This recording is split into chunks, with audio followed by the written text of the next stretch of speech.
सोने और चांदी में आई धमाकेदार रिकवरी, लेकिन सेबी ने जारी करा वार्निंग कि क्या सोने में भी खतरा हो सकता है और एक इन्वेस्टमेंट से आपको बच के रहना चाहिए। वो कौन सी इन्वेस्टमेंट है ये मैं बताऊंगा वीडियो के अंदर। निफ्टी 29,000 तक जाता हुआ दिख सकता है, ये प्रिडिक्शन किया है एक बहुत बड़े फंड हाउस ने। निफ्टी के अंदर आज काफी गेन्स देखने को मिले और बजाज फाइनेंस में 7% का करेक्शन।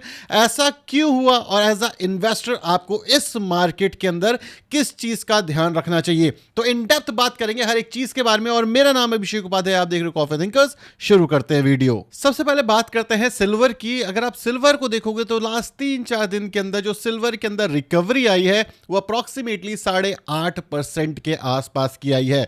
इसी के साथ साथ अगर आप वॉल्यूम्स को देखोगे तो यहां पे जो वॉल्यूम्स रही वो काफी ज्यादा स्ट्रॉन्ग बाय सिग्नल हमें दे रही है। लेकिन यहां पे एक चीज और नोट करने वाली ये है कि अगेन बड़ी रेड कैंडल्स भी हैं, तो हो सकता है यहां पे ट्रैप किया जा सके रिटेल इन्वेस्टर को। इतनी बड़ी बड़ी जो ग्रीन कैंडल्स हैं ये सिर्फ और सिर्फ म्यूचुअल फंड्स, ईटीएफ या फिर जो हमारी सरकारें हैं वही क्रिएट कर सकती है। आम इन्वेस्टर्स के बस की बात नहीं है इतनी बड़ी बड़ी कैंडल्स क्रिएट करना। अगर हम गोल्ड की भी बात करें तो गोल्ड के अंदर भी एक बहुत ही प्यारी ग्रीन कैंडल यहां पे आपको देखने को मिलती है और जो गोल्ड है इसके अंदर भी बहुत ही शानदार रिकवरी आपको देखने को मिली 5.6% की।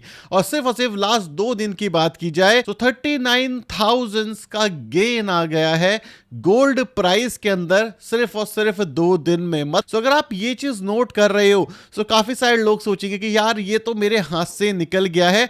सेम चीज हमने काफी बार डिस्कस करी थी अपनी पुरानी वीडियोस के अंदर भी कि जब भी एक रैली आती है थोड़ा सा कंसोलिडेशन हमें देखने को मिलता ही है। जैसे अगर हमने पहले भी डेटा दिखाया कि पहले भी मार्केट में अप आया, उसके बाद गिरावट आई, फिर अप आया, अगेन मार्केट में यही चीज यहां हुई, यही चीज यहां हुई। सो मार्केट कभी भी ऐसे ऊपर नहीं जाती, मार्केट हमेशा ऐसे ऊपर जाती है, हमेशा कंसोलिडेट करके ऊपर और नीचे आती रहती है। सो अगर आप इस समय पे फोमो में आ रहे हो कि गोल्ड और सिल्वर मेरे हाथ से निकल चुका है, सोना और चांदी तो अब मैं नहीं खरीद सकता, सो इस चार्ट को बार बार देखा करो कि जब यहां पे एक रैली आई थी, उसके बाद कंसोलिडेशन आया था, फिर रैली आई थी और फिर गिरावट यहां पे देखने को मिली। सो ऐसा नहीं है कि फोमो में जाके आज हमें यहां पे इन्वेस्ट करना है, हमें आराम से बैठना है, अपनी एसआईपी कंटिन्यू रखनी है। अगर हमें 10 साल के लिए होल्ड करना है, अगर यहां पे हमें 10 साल के लिए होल्ड नहीं रखना है तो भाई गोल्ड एक ऐसी चीज है कि गिरती है तो काफी गिरती है और काफी लंबे समय तक सिर्फ और सिर्फ कंसोलिडेशन में भी फंसी रहती है। तो कभी भी एकदम से नहीं खरीदना होता। जब मार्केट एकदम से पुल बैक दिखाए उसके बाद अगर हम गोल्ड के अंदर इन्वेस्ट करते हैं, निवेश करते हैं, तो एक अच्छा बाइंग प्राइस हमें देखने को मिल जाता है। सो ये चीज रही गोल्ड के ऊपर। गोल्ड वापस से प्यारे तरीके से ऊपर जाता हुआ दिख रहा है और आजकल तो गोल्ड की बात करो ही मत, क्योंकि कोई इंसान गोल्ड प्रैक्टिकल या फिर फिजिकल फॉर्म में तो नहीं ले रहा। हर इंसान गोल्ड को ले रहा है सिर्फ और सिर्फ ट्रेडिंग करने के लिए। लेकिन शादी का माहौल अब बनता जा रहा है और डिमांड इंडिया में भी बढ़ेगी तो गोल्ड के प्राइस में थोड़ी सी वृद्धि होते हुए दिख सकती है। दूसरी चीज, गोल्ड के प्राइस ऊपर इस वजह से भी जा रहे हैं, न्यूक्लियर बम की टेस्टिंग दुनिया के अंदर ऑलरेडी होनी शुरू हो चुकी है। चाहे आप यूएस की बात करोगे, चाहे आप रशिया की बात करोगे, सो ये भी एक अनसर्टेनिटी बढ़ाती है। डॉलर के अंदर भी एक मेजर गिरावट देखने को मिली, जिसके बाद यहां पर जो गोल्ड है इसके प्राइस में वृद्धि देखने को मिली। तो इसी वजह से सोना एक ऐसी चीज है जो आपको इन्फ्लेशन से बचाता है। सोना एक ऐसी चीज है जो आपको फिएट करेंसी के रिस्क से बचाता है और यही चीज आपको करंट लेवल पे होते हुए दिखी। अगर हम बात करें कि भाई सेबी ने क्या बोला, इसको समझना जरूरी है। अगर आप गोल्ड में निवेश करते हो तो सेबी ने यह बोला कि जब आप गोल्ड में इन्वेस्ट करते हो, गोल्ड में इन्वेस्ट करने के 4 मेन तरीके होते हैं। पहला होता है फिजिकल गोल्ड, जो आपके हाथ में छूते हो, कॉइन जो आप कहते हो, वो हो गया हमारा फिजिकल गोल्ड। दूसरा तरीका होता है हमारा ईटीएफ, जहां पे आप ट्रेड करते हो। यहां पे रियल गोल्ड जो ईटीएफ वाली कंपनी है वो होल्ड करती है और काफी केसेस में जो कैश होता है वो होल्ड किया जाता है। तो यहां पर भी जो बैक होता है ईटीएफ का वो गोल्ड होता है। तीसरा तरीका होता है mutual fund. Mutual fund directly और इनडायरेक्टली ईटीएफ के अंदर ही इन्वेस्ट करते हैं, जिस वजह से उनका एक्सपेंस रेशियो थोड़ा सा बढ़ जाता है। इसी के साथ साथ अगर अच्छे ETF में इन्वेस्ट नहीं किया तो भाई ट्रैकिंग एरर आने के भी चांसेस है, जैसे हमने पीछे देखा था। लेकिन ये जो 3 इन्वेस्टमेंट है, इन तीनों में कोई मेजर दिक्कत नहीं है। अब इन तीनों में मेजर दिक्कत क्यों नहीं है और नेक्स्ट वाला जो बताऊंगा उसमें दिक्कत क्यों है, ये समझो। जब भी गोल्ड के अंदर बात होती है, फिजिकल गोल्ड के अंदर 24 कैरेट में, तो भाई आपको MMT के कॉइन्स मिलते हैं। आप जाकर के उसे क्रॉस चेक कर सकते हो, वेरीफाई कर सकते हो उनकी वेबसाइट के ऊपर। अगर आप किसी सुनार से खरीद रहे हो तो वहां पे तो ट्रस्ट का काम चलता है कि भाई ट्रस्ट है। ETF और म्यूचुअल फंड चलते हैं ट्रस्ट के ऊपर, प्लस रेगुलेटेड बाय होते हैं सेबी। यहां पे सेबी कड़ी नजर रखती है कि कोई भी घपला ना हो पाए, लेकिन इसके बावजूद थोड़ी बहुत दिक्कत आ जाती है जिसको कहते हैं ट्रैकिंग एरर। ये भी बहुत ज्यादा नहीं होता, 0.5%, 0.2% के आसपास का होता है। लेकिन चौथी चीज सॉरी, जिसके ऊपर सेबी पूरी तरीके से रेगुलेट नहीं करती, उसको कहते हैं डिजिटल गोल्ड। अब डिजिटल गोल्ड का मतलब तो आप बोलोगे यार ETF भी डिजिटल है, काइंड ऑफ डिजिटल है, लेकिन ये उस डिजिटल की बात नहीं हो रही। सेबी कहती है कि हमने काफी सारे तरीके के जो डिजिटल गोल्ड है इसको अप्रूव किया हुआ है, इसको रेगुलेट करा हुआ। जैसे ETF ये कहती है सेबी कि भाई ये ऑलरेडी इनेबल इन्वेस्टमेंट है, आप इसके थ्रू इन्वेस्ट करो। दूसरा हो गया EGR, यहां पर भी आपको गोल्ड ऑप्शन मिल जाएंगे, ये भी रेगुलेटेड बाय है SEBI, the security and exchange board. ठीक है, ये इंडिया के अंदर जो भी चीजें ट्रेडिंग से रिलेटेड है, इन्वेस्टमेंट से रिलेटेड है, इसको देखते हैं। लेकिन यहां पे एक और क्वेश्चन है कि क्या सारे डिजिटल गोल्ड इन्वेस्टमेंट रिस्क पे हैं सेबी की वार्निंग के बाद? बेसिकली इसका क्या मतलब हुआ? क्या ETF रिस्क पे है? नहीं, क्योंकि यहां पे रेगुलेट ऑलरेडी कर रही है सेबी। क्या ये जो दूसरा इंस्ट्रूमेंट था म्यूचुअल फंड, अगर हम मान ले, तो क्या ये रिस्क पे है? नहीं, ये भी रिस्क पे नहीं है। तो रिस्क पे क्या है? आपने कई बार देखा होगा, पेटीएम एग्जाम्पल के तौर पे, पेटीएम का नाम नहीं ले रहा, काफी सारी ऐसी ऐप्स देखी होंगी जो कहती हैं 10 रुपए से गोल्ड में निवेश करना आज से शुरू करें। अब वो कौन सी ऐप होती है, यहां पे मैं इनके कुछ लिंक दे दूंगा।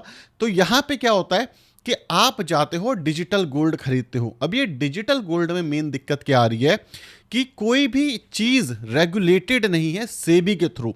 अब सपोज करो डिजिटल गोल्ड बेच रहा है पेटीएम, हाइपोथेटिकली।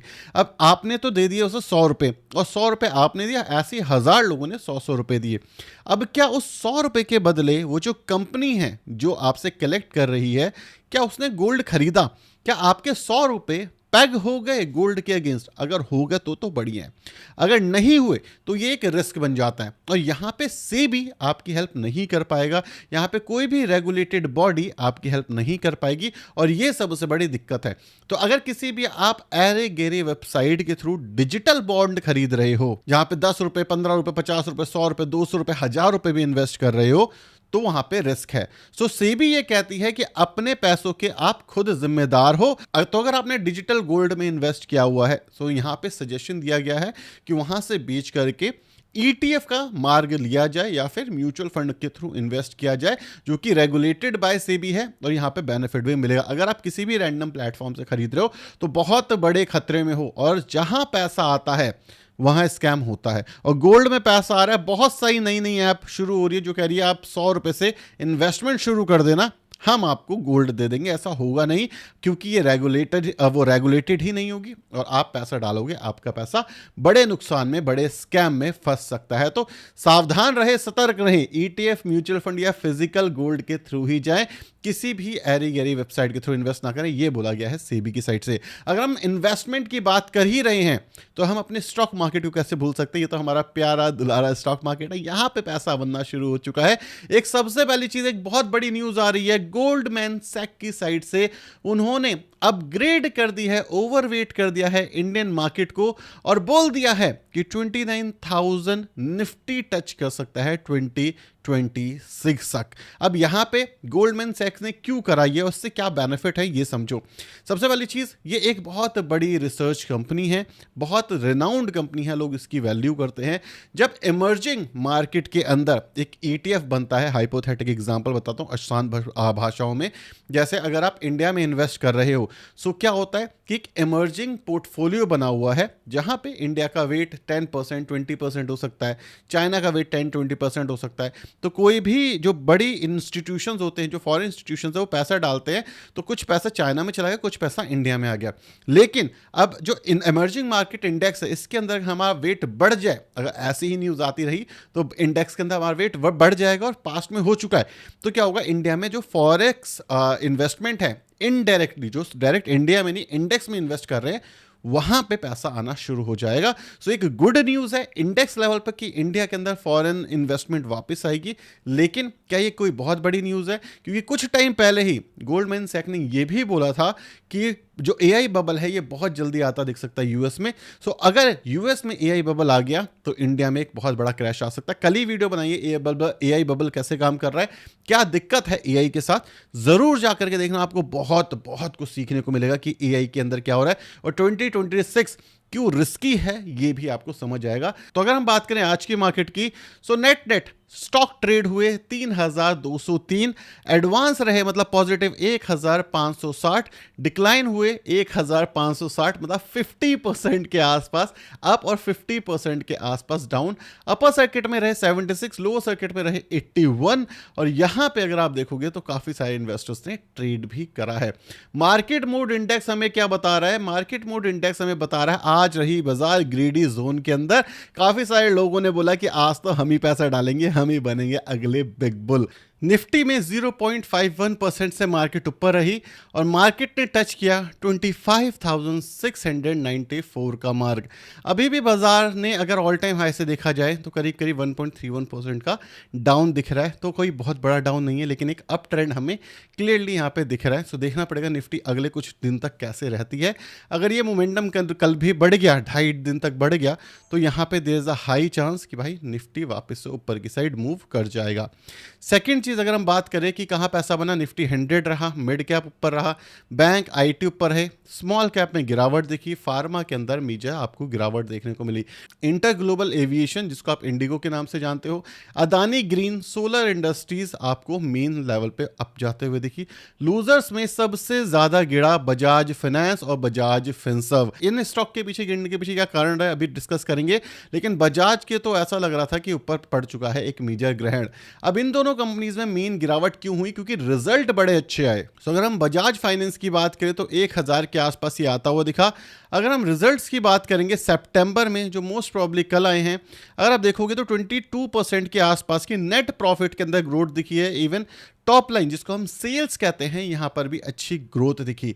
लेकिन यहां पे जो मेन प्रॉब्लम आ रही है वो आ रही है अगेन जो एनपीए हैं, ग्रॉस एनपीए हैं, ये लगातार बढ़ते जा रहे हैं। इवन नेट एनपीए हैं वो भी बढ़ते गए हैं, और इस क्वार्टर के अभी यहां पे नंबर नहीं दिख रहे आपको, लेकिन इस क्वार्टर में भी एनपीए में बढ़ोतरी देखने को मिली है। ये मैं बहुत मोटे मोटे शब्दों में बता रहा हूं।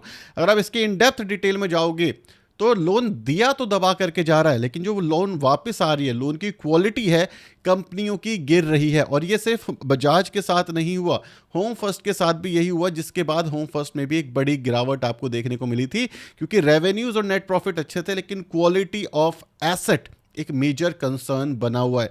अगर मैं बात करूं चोलामंडलम की, तो चोलामंडलम में ये चीज़ अभी देखने को नहीं मिल रही है। इसी वजह से एज सच अभी के लिए इतनी बड़ी गिरावट चोलामंडलम पे हमें नहीं दिखी। अगर आप देखोगे यहाँ पे तो एनपीए नहीं आ रही, लेकिन अगर आप जब इसके रिजल्ट्स को पढ़ोगे तो एनपीए फिर भी कंट्रोल में है चोलामंडलम के। सो नेट अगर देखा जाए, सो बाजार के अंदर अगर आपका रिजल्ट अच्छा रहा तो भाई पैसा बन रहा है, लेकिन अगर रिजल्ट में थोड़ी सी भी गड़बड़ी पाई गई तो रिजल्ट पे सीधे धप्पा पड़ेगा। अगर आप देखोगे तो यहां पर भी मारुति के अंदर भी सेम हुआ, जिस वजह से मारुति में भी थोड़े से करेक्शंस देखने को मिले। ऑल टाइम हाई के सेल्स करने के बावजूद जो मार्केट की एक्सपेक्टेशंस थी मारुति से वो फुलफिल नहीं कर पाया। इस वजह से भी हमारा जो बाजार है आज गिरता हुआ दिखा। मतलब बाजार के अंदर काफी सारे अच्छे स्टॉक्स आज गिरते हुए दिखे। अगर हम बात करें एफआई और डीआई के डेटा की, सो आप देखोगे कल का, आज का डेटा भी अवेलेबल नहीं है, लेकिन कल का डेटा आप देख सकते हो बहुत तगड़ी सेल हुई है। इस महीने अभी तक 5,700 करोड़ से ज़्यादा का सेल कर चुका है एफआईआई। देखो डीआईआई ने काफ़ी ज़्यादा बाइंग करी है, लेकिन उसके बावजूद जो हमारा बाजार है बहुत ज़्यादा ऊपर नहीं ले जाया गया। लेकिन एफआईआई अगर आप देखोगे तो लास्ट 3 मंथ से दबा करके अप्रॉक्सीमेटली बेचे जा रहा है। पहले 47, 46, 35, 2000 और इस बार 5000 तक पहुंच चुका है। देखते हैं आने वाले दिनों के अंदर क्या ये जो नंबर है एफआईआई का ये कम होता है या फिर नहीं होता। कम हो जाए तो बढ़िया है, जिससे हमारे देश के अंदर भी ग्रोथ आते हुए दिख सकती है। इसी के साथ साथ अगर हम कुछ अच्छे स्टॉक्स की बात करें, स्टॉक्स इन वॉच लिस्ट की for a long term perspective, HDFC bank एक अच्छे स्कोप के आसपास दिख रहा है। यहाँ से एक अच्छी रिकवरी करीब 5 से 7% की रिकवरी आसानी से होते हुए दिख सकती है for a long term perspective. अगर आप इसके रिजल्ट्स देखोगे तो इसमें भी थोड़ी सी दिक्कत है, लेकिन नेट काफ़ी बढ़िया रिजल्ट रहे HDFC बैंक की। अगर हम बात करें लॉन्ग टर्म पर्सपेक्टिव की, सो परसिस्टेंट सिस्टम जो रहा हमारा काफ़ी बढ़िया है। काफ़ी टाइम से हम डिस्कस कर रहे थे इस स्टॉक को, वापस से ये रिकवरी करता हुआ दिख रहा है। अगर हम स्विंग ट्रेडिंग की बात करें, सो इन्फोसिस के अंदर आपका ध्यान होना चाहिए। आज ये अपने रिकवरी के पास आ चुका है। आज थोड़े बहुत जो पोजीशन थी वो मैं बेच चुका हूं। जब बाजार के अंदर वापस से 1440 के आसपास मिलेगा तो वापस पोजीशन बिल्ड करेंगे, लेकिन कंसोलिडेशन में 2-3 बार ये चीज़ कर चुका है। There is a high chance आपको दोबारा से यहाँ पे 2 से 3% के गेंस देखने को मिल सकते हैं in a short period of time. So ये कुछ ऐसे स्टॉक्स हैं जो कि आपकी वॉच लिस्ट में होने चाहिए। मार्केट के अंदर एक काफ़ी अच्छे सेंटिमेंट धीरे धीरे करके बनता जा रहा है। लेट्स सी क्या होता है, लेकिन 2026 में जो एक AI बबल है इसका खतरा आज भी है। मार्केट में सेंटिमेंट पॉजिटिव है, अच्छी बात है, लेकिन बहुत खुश होने वाली बात नहीं है। कॉशियसली ऑप्टिमिस्टिक रहना है। रिजल्ट अच्छे नहीं आएंगे तो बाजार के अंदर ताबड़तोड़ तरीके की सेलिंग हो रही है। बिल्कुल भी जो शेयर बाजार है हमारा वो माफ नहीं कर रहा है। वीडियो पसंद आई, वीडियो को लाइक और चैनल को सब्सक्राइब कर देना। Thank you so much for watching this video. Signing off.